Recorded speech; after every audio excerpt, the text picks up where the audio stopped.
278।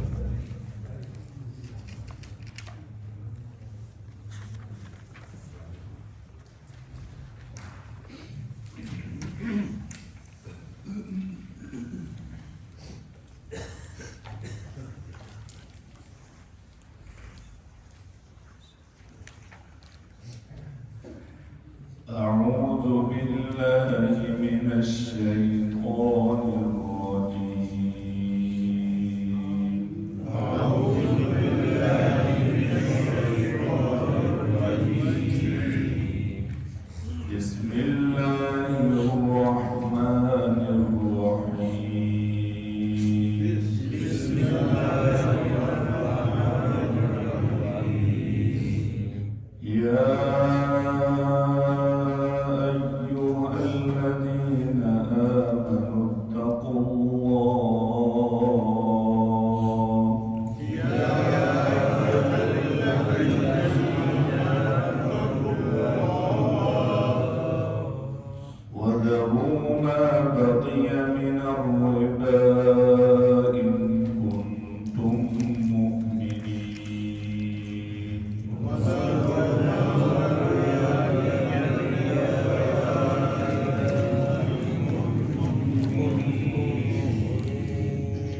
فإن لم تفعلوا فأذنوا بحرب من الله ورسوله فإن لم تفعلوا فأذنوا بحرب من الله ورسوله وإن تبتم فلكم رؤوس أموالكم وإن تبتم فلكم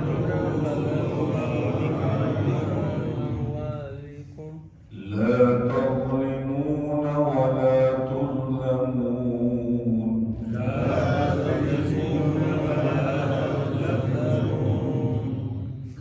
وإن كان ذو عسرة فنظرة إلى ميسرة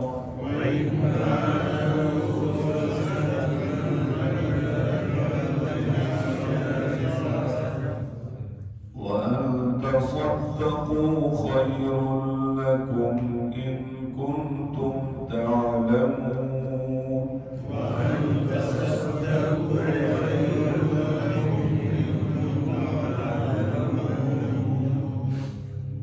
واتقوا يوما ترجعون فيه إلى الله